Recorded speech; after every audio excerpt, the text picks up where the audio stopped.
welcome to your Unit 9 overview, globalization. Our essential question for the units is, to what extent did science and technology bring change in the period from 1900 to the present? This is one of those questions when we talk about what kind of question should we be looking for and what are the key words. We are not too concerned about the type of essay we feel like we're writing. I could look at this and say, well, this is one of those continuity and change questions because it's asking about changes. I could also look at it as a causation question because it's this word bring is saying that there were some changes caused by science and technology. And we'll look at a way to answer that at the end of this video. For our unit map, we do start off with some of that technology, and we'll look at the science in these first three chapters.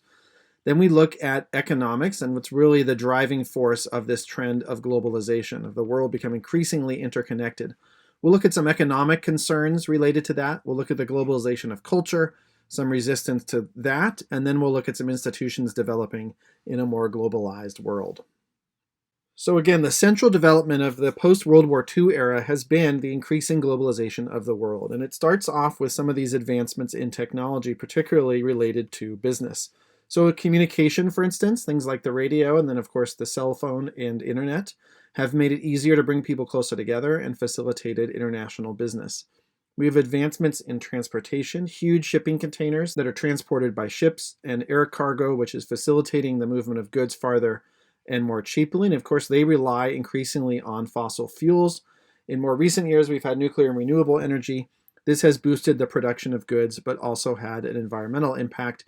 Here is a graph showing fossil fuel consumption going back to 1965 only. So you can see a significant increase just in the last 50 years or so. We'll look later on at the globalization of culture. And one thing we can note at this time is that in some cases it has been used for political uses to coordinate, as we see in this picture, political resistance. Another development related to lifespan has been the Green Revolution. So we can barely see on this graph here, this is population growth, this red line right here. And this was the projected, about in the 40s or 50s or so, projected growth of agriculture and food production. So this gap would equal a famine. So the Green Revolution made it possible to produce enough food to sustain an increasing global population, which has resulted in population growth, which has its own types of problems. We'll also see in a little bit here some medical advancements, such as antibiotics and vaccines, which have increased lifespan for people. And then the fact that increased access to birth control has had an impact on demographic trends as well.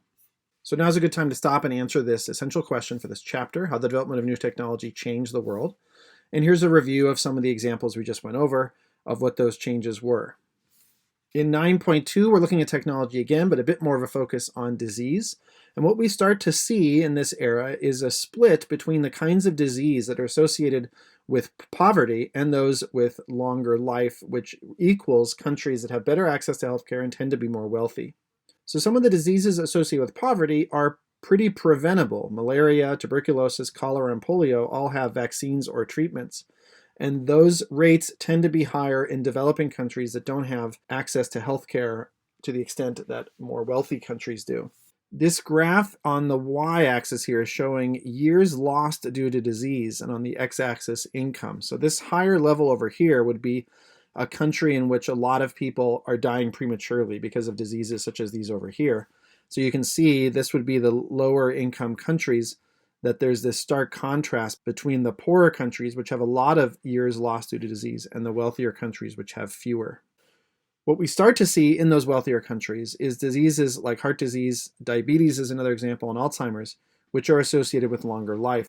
Another trend with disease, as the world becomes more connected, is emerging epidemics. There was an influenza pandemic in 1918, of course, more recently, the COVID pandemic, and the interconnectedness of countries and regions due to travel is making those diseases spread much more quickly.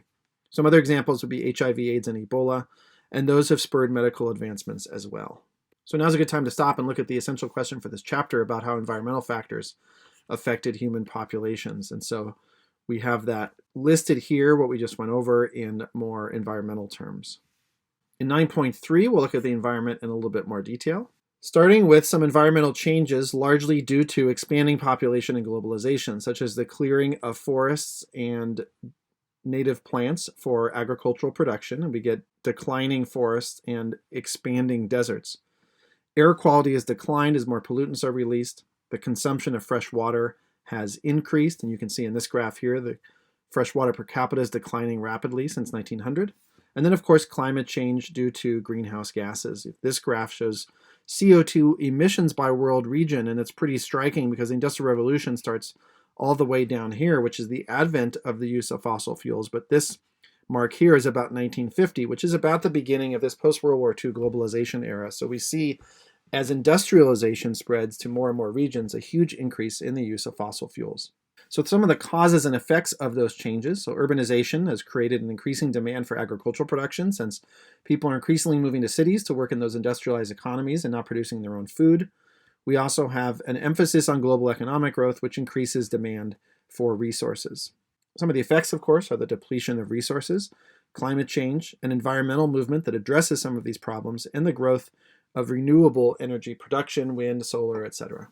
So now's a good time to stop and answer the essential question for this chapter, which was the causes and effects of environmental changes. We start by just identifying what those changes were, and then we can review the causes and effects. Going to 9.4, we'll look at some of the economic theory behind globalization, and it starts with this idea of liberalism. In economic theory, this means less government regulation. If you remember back to the Industrial Revolution unit, we talked about laissez-faire capitalism as the driving force for industrial production. And this idea of liberalism is similar to laissez-faire in the sense that there's little or no government regulation. When we talk about international trade, what a government regulation might be, for instance, is a tariff, which is a tax on imports. So countries like the United States under Ronald Reagan, the UK under Margaret Thatcher, Chile under Pinochet, and China under Deng Xiaoping began to embrace these free market policies. And one of the examples of those policies are these free trade organizations. So NAFTA, which was an agreement between the US, Canada, and Mexico for free trade, is just one example of that kind of organization. And all of these organizations here, which you can go back and review in more detail in your textbook or in a video, encouraged the growth of international trade with as few barriers as possible. And what we get is an increasing number of those multinational corporations, Nestle being a newer one, Apple, Nike, there's some other examples. What that means is that there is manufacturing shifts in that countries that used to manufacture their own goods are increasingly importing them from other countries, because one of the things that free trade does is encourage corporations to move their manufacturing to countries or regions that have lower labor costs. In the countries that saw those shifts, we have something called a knowledge economy, which it's based on knowledge, such as, for instance, writing software, rather than on manufacturing things. And Finland and Japan are two examples of that. So to go back to those countries that began to increase their manufacturing, we see some examples here. So just to pick an example, if you look in Bangladesh in garment exports, just in a about 7-year period, there's a huge increase. This graph over here is showing the number of preferential trade agreements, which is this sort of NAFTA type thing over here, which has grown dramatically, especially since 1990. And as a result, we can see the value of global exports from 1800 increasing drastically. And here is that post-World War II, start of globalization time period. So now's a good time to stop and review this essential question for 9.4 about how the global economy changed and remained the same. So here's some changes we just went over and some continuities. In 9.5, we look at calls for reform. So this expansion of global trade did create some issues. So for starters, we'll look at the fact that there's a new expectation for global human rights, which is somewhat new. There were countries that were seen as bastions of freedom, but it wasn't an expectation that it would be global. A seminal moment in that development of that expectation is the UN Declaration of Human Rights, which was adopted shortly after the UN was formed after World War II and extends the expectation of freedom to everybody on the planet. We see a global feminist movement. We see some culturally based movements, such as the Negritude movement in West Africa, which is related to Pan-Africanism that we talked about in the previous unit. And in the Catholic Church, liberation theology, and of course, the environmental movement. Some examples of steps towards equality or some progress are that for gender roles, the literacy rates have improved. This graph over here is showing the ratio of female to male years of schooling. So 100% would mean that men and women tend to have exactly the same amount of schooling. So we see going all the way back to 1900, a huge increase in that ratio, which means that women are getting more schooling. Some progress on racial equality, such as in the civil rights movement in the United States or the end of apartheid in South Africa. And some progress in economic fairness, such as the World Fair Trade Organization, which monitors factors to ensure that fair labor practices are being followed. This isn't to say that there is no more work to be done, but there has been some progress.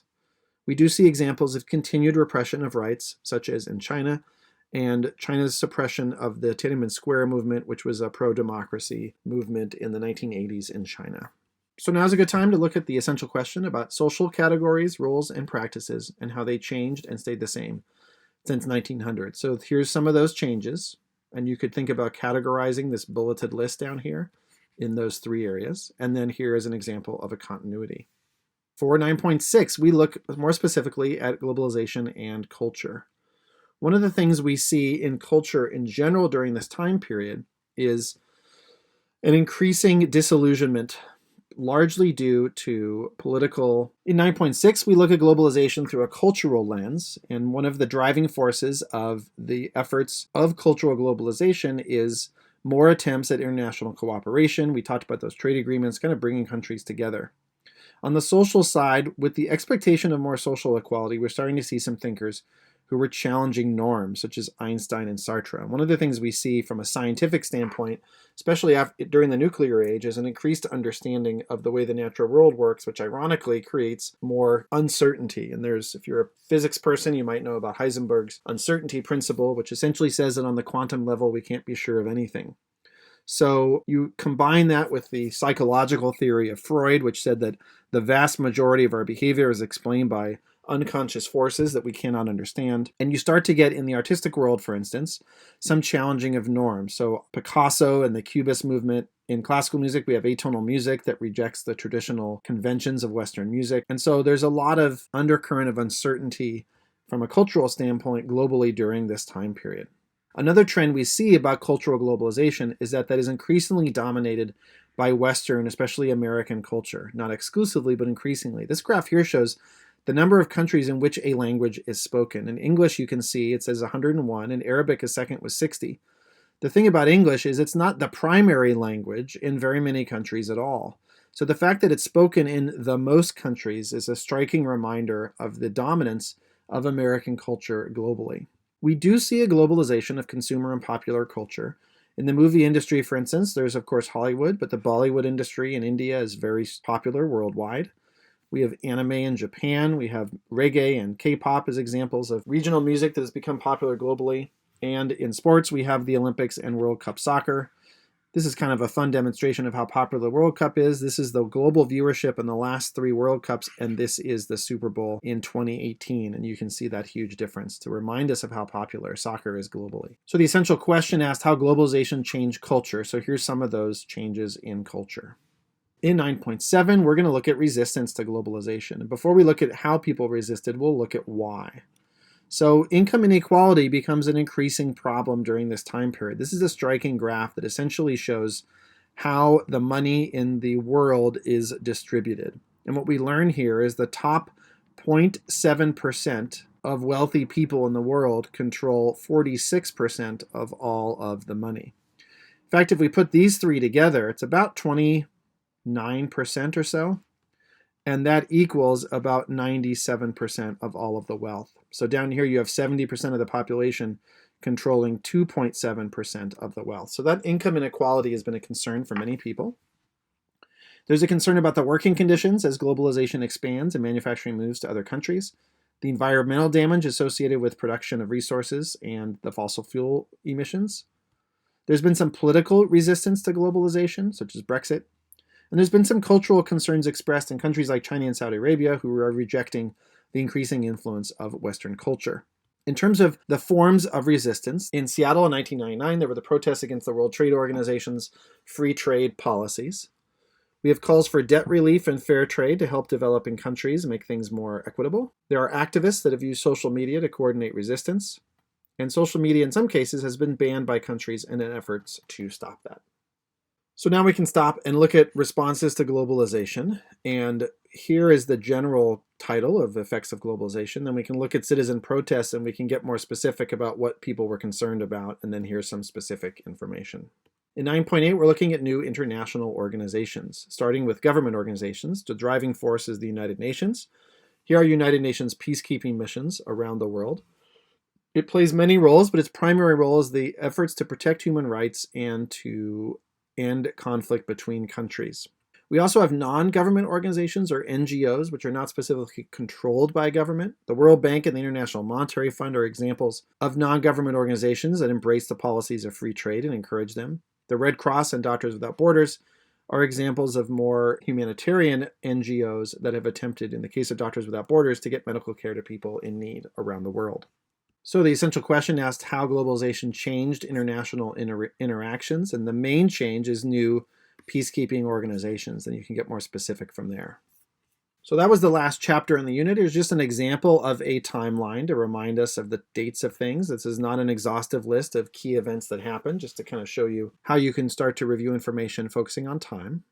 So with our essential question here, remember, it asked about to what extent science and technology brought change. And so the way this slide is presented here is to identify the changes and then make sure that the why here, the why the change happened, is related to science or technology. So they're sorted by that. If I was going to write an essay, if I was going to make an LEQ out of this question, these would probably be my two-body paragraphs right here, and I'd select some evidence from each one, as much as I felt like I needed to prove my point. And I would make sure that my essay demonstrates an understanding of those key changes that have happened and the way that they were explained by science and technology. So if I thought I had a change that was caused by something political, then I wouldn't use it to answer the question. So please note that we're focusing on the essential question, but this is not an exhaustive review of all the information in the unit, but it's a good way to practice analysis skills. That's your Unit 9 overview. Happy studying!